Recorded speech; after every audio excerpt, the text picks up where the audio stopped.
قال اللہ تبارک و تعالی فی کلام المجید والفرقان الحمید وعہدنا الی ابراہیم و اسماعیل ان طہرا بیتی للطائفین والعاکفین والرکع السجود۔ صدق اللہ العظیم۔ اللہ پاک نے اس آیت کے اندر، بلکہ آیت کے اس حصے کے اندر فرمایا کہ ہم نے حضرت ابراہیم اور حضرت اسماعیل یعنی دونوں باپ بیٹے کو حکم دیا کہ میرے گھر بیت اللہ کو پاک کریں، طواف کرنے والوں کے لیے اور اعتکاف کرنے والوں کے لیے اور رکوع اور سجدے کرنے والے یعنی نماز پڑھنے والوں کے لیے۔ یہ ہیں بیت اللہ کے مقاصد کہ بیت اللہ کے اندر کون کون سے کام کیے جا سکتے ہیں۔ بیت اللہ کے اندر طواف ہو سکتا ہے اور اعتکاف ہو سکتا ہے اور نماز پڑھی جا سکتی ہے۔ یہ بڑے مقاصد ہیں۔ رمضان کا آخری عشرہ شروع ہونے کو ہے،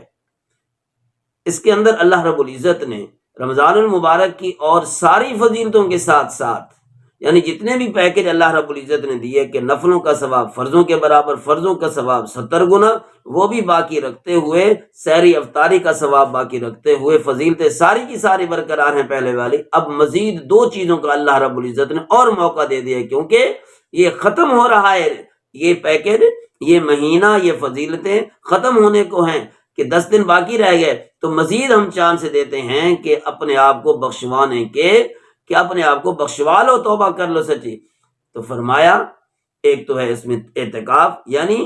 اس پھولوں کی گلدستے میں ایک اور چیز شامل ہو گئی، ایک ہے اعتکاف کی فضیلت اور دوسرا ہے شب قدر کی فضیلت۔ دونوں کو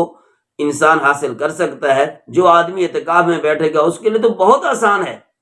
کہ اعتکاف کی فضیلت بھی حاصل کرے اور شب قدر کی فضیلتیں بھی حاصل کرے۔ اب اعتکاف کے بارے میں سب سے پہلے بات یہ ہے کہ اعتکاف کا لفظی معنی ہے ٹھہرنا، اور مقصد یہ ہے، شرعی معنی یہ ہے کہ ایسی مسجد میں بیٹھنا جہاں پر 5 وقت کی نماز ہوتی ہو، یا یوں سمجھے جامع مسجد ہو، 5 وقت کی باجماعت نماز ہوتی ہو، تو وہاں پر اللہ کو راضی کرنے کے لیے، اللہ کی رضا کے لیے انسان اعتکاف کی نیت سے بیٹھے تو وہاں پر اعتکاف ہو جاتا ہے۔ اب اعتکاف کی فضیلتیں کیا ہیں؟ مختلف احادیث کے اندر مختلف ارشاد فرمائی گئی ہیں۔ ایک سب سے پہلی فضیلت تو یہ ہے الترغیب و ترہیب کی، یہ حدیث ہے، فرمایا کہ جو آدمی اعتکاف بیٹھتا ہے اس کو 2 حج اور 2 عمروں کا ثواب ملتا ہے۔ ایک حج کا خرچہ کتنا ہے، ایک عمرے کا خرچہ کتنا ہے، تو گھر بیٹھے یہ چیزیں انسان کو مل سکتی ہیں۔ نمبر 2 یہ ہے جو آدمی اعتکاف بیٹھتا ہے اس کو اتنا ثواب ملتا ہے کہ کوئی آدمی مسلسل نیکیاں کرے تو اس آدمی اعتکاف والے معتکف انسان کے کھاتے کے اندر مسلسل نیکیاں کرنے والے کی طرح نیکیاں اضافی جمع کر دی جاتی ہیں کہ اگر یہ باہر ہوتا، لوگوں کی مدد کرتا، تعاون کرتا، نیکیاں کما سکتا تھا، لیکن اب ہمارے پاس آ چکا ہے اللہ کے ہاں، تو اب اس کو ہم اضافی طور پر یہ نیکیاں الاٹ کرتے ہیں، نیکیاں عطا کرتے ہیں۔ اور اسی طرح تیسری فضیلت یہ ہے اللہ کی رضا کے لیے جو آدمی ایک دن کے اعتکاف کی نیت بھی کرے تو اللہ رب العزت معتکف اور جہنم کے درمیان 2 خندقیں کھود دیتے ہیں، اور ایک خندق کا فاصلہ لکھا ہے آسمان و زمین کے برابر یا مشرق و مغرب کے برابر، یعنی کہ معتکف اعتکاف بیٹھنے والا جہنم سے اتنا دور ہو جاتا ہے، گویا کہ جہنم اس سے بہت ہی زیادہ دور ہو جاتی ہے۔ یہ ایک نادر موقع ہے زندگی کا، کوئی پتہ نہیں ہے انسان، جو آدمی ذرا فارغ ہیں یا جن کی ضروریات یہاں بیٹھنے کے ساتھ بھی پوری ہو سکتی ہیں، یا جس کی اولاد ذرا جوان ہے، کچھ کام کر سکتی ہے، تو ان لوگوں کو یہ موقع ہاتھ سے جانے نہیں دینا چاہیے۔ زندگی کا کوئی پتہ نہیں ہے کہ کس وقت بلاوا آ جائے۔ باقی اعتکاف کا ایک جو میرے نزدیک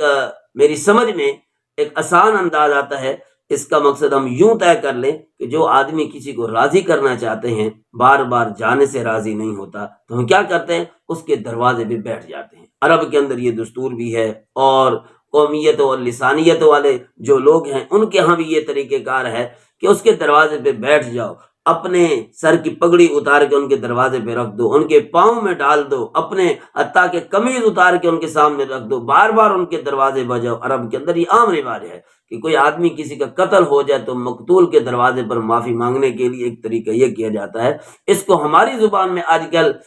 ہم دھرنا کہہ سکتے ہیں، اگرچہ یہ لفظ اور معنوں میں زیادہ استعمال ہوتا ہے، لیکن اللہ کو منانے کے لیے آ کے یا اللہ ہم بیٹھے ہیں آپ کے دروازے پر، ہم آپ کو منا کے ہی چھوڑیں گے، ہم آپ کو راضی کر کے ہی جائیں گے، تو یہ اس معنی میں اگر لیا جائے تو اعتکاف کا مقصد ذرا زیادہ سمجھ میں آ جاتا ہے کہ ہم لوگ کس لیے آئے ہیں۔ اپنا ذاتی مقصد کوئی نہیں، اپنے عزیز و اقارب رشتہ داروں کو ہم نے چھوڑ دیا ہے، اپنی ذاتی ضروریات اور مقاصد کو چھوڑ دیا ہے، زندگی کو ہم نے روک دیا ہے صرف اے اللہ تیرے لیے۔ اب خصوصاً ان اعتکاف والوں کے لیے رات کا وقت سب سے بیسٹ ہوتا ہے، جب ساری مخلوق خاموش ہو چکی ہوتی ہے، سو چکی ہوتی ہے، تو راز و نیاز کی باتیں اللہ سے کریں، اے اللہ میری یہ بھی غلطی ہے، میری یہ بھی غلطی ہے، میرا یہ بھی گناہ ہے، تو مہربانی کر مجھ سے راضی ہو جا، میری توبہ کو قبول کر لے، میرے صغیرہ کبیرہ گناہوں کو معاف کر لے۔ اب اس کے ساتھ ساتھ